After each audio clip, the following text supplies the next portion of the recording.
When I discovered the secret method to watching movies the right way, it blew my mind. And if you watch this full video, I'll teach you the secret too. The funny thing is that it really isn't a secret at all, and yet hardly anyone knows about it. So how do I know about this secret? Well, in college, I majored in film and learned from some of the best professors in the world. And I'm a huge movie buff, so I've watched well over 1,000 movies. And as I've learned, there are 3 main factors that go into watching a movie the right way. It's not until each of these factors are in harmony that you'll be able to truly experience how films are meant to be experienced. In this video, I'll be teaching you about these 3 factors and explaining how you can place them in harmony in order to watch movies the right way.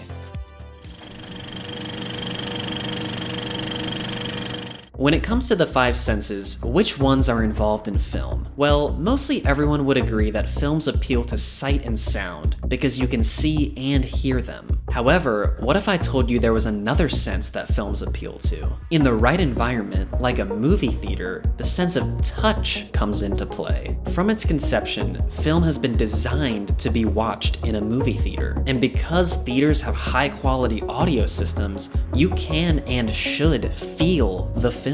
For example, you can feel the actor's voice in your chest as they speak. If you've ever talked closely to someone with a deep voice, you can feel the vibrations in their chest. How do you do, dude?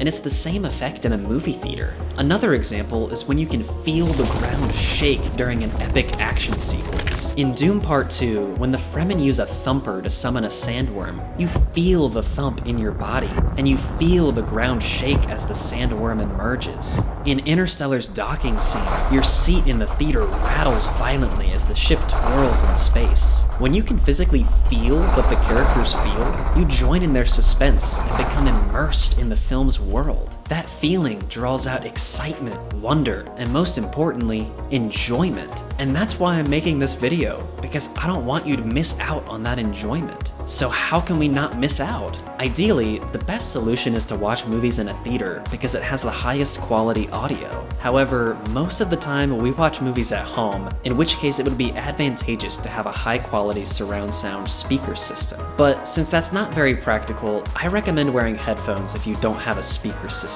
Often, headphones have great sound quality, and you can hear more of the little details hidden in a film's sound design. You may not be able to feel the sound like you would in a theater, but at least you can appreciate it more.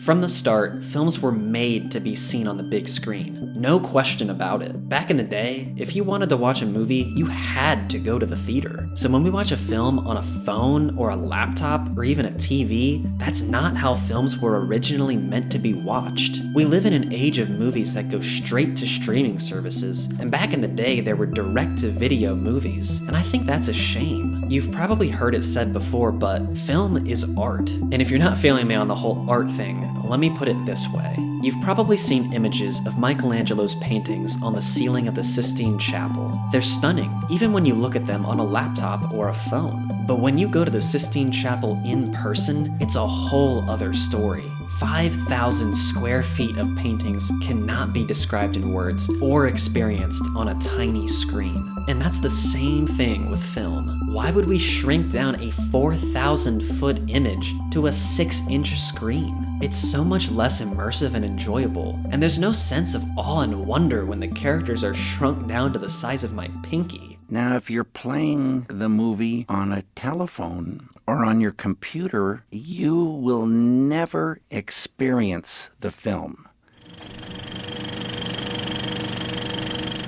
This next factor is controversial, but I can't stress this enough. Please don't use subtitles. Now, before you click away, give me a chance to explain. Firstly, I want to take a second to caveat that by saying I'm not making a blanket statement that you should never use subtitles no matter what. If you use subtitles because you're deaf, hard of hearing, or the movie is in another language, definitely keep subtitles on. In my experience, most people use subtitles to understand dialogue better and follow along easier, which is totally understandable, and there's nothing inherently wrong with that. I still don't recommend using them though, and I'll explain why. When you go to a theater to watch a movie, are there subtitles? No. And that's on purpose. The filmmaker may add in subtitles when they want, such as when someone speaks in another language. Buongiorno.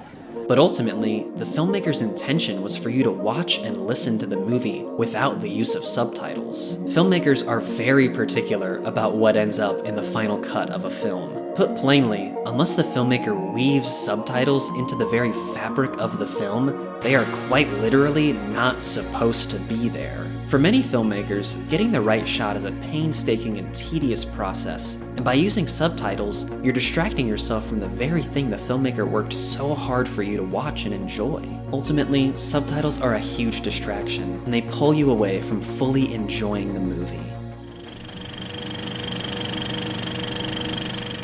Here are some final tips that'll elevate your movie watching experience. Number 1 is to watch movies in a dark room. You can watch movies at night and turn off the lights. You can close the blinds during the day or put some curtains over your windows. The most important thing is to not watch in a bright room where glare can get on the screen. Number 2 is to minimize distractions. It sounds crazy, but try putting your phone in another room. I've tried watching movies while I was using my phone and I missed dialogue and even entire scenes. I just rarely came away with a good experience. And number 3 is to watch movies in one sitting without pausing. If you want to truly experience a movie the way it was meant to be experienced, set aside time to watch it. When you go to a movie theater, you can't pause the movie. A film is designed to be watched all at once, much like a play.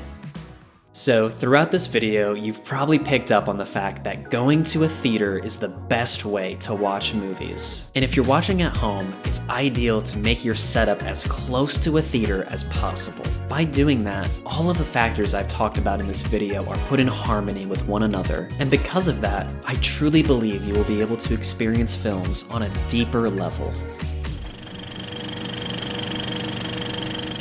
What it really boils down to is that film can be so beautiful, and I don't want that beauty to be obstructed for you. I don't want you to miss out on all the amazing little details hidden in a film because you weren't watching it the way it was intended. Film is art, and the more you become enveloped in it, the more you'll be mesmerized by it. Allow yourself to become entranced by the movie. Watch on a large screen with great sound quality. Minimize all distractions and just enjoy it. But ultimately, that's just my opinion, and you can do whatever you want. I'm not your legal guardian. Thanks for watching this video, and oh, I just remembered something. There's a 100% discount to subscribe to my channel right now. You should go ahead and do that to take advantage of this special offer. I wish you much enjoyment as you continue on your movie watching journey, and I'll see you in the next one.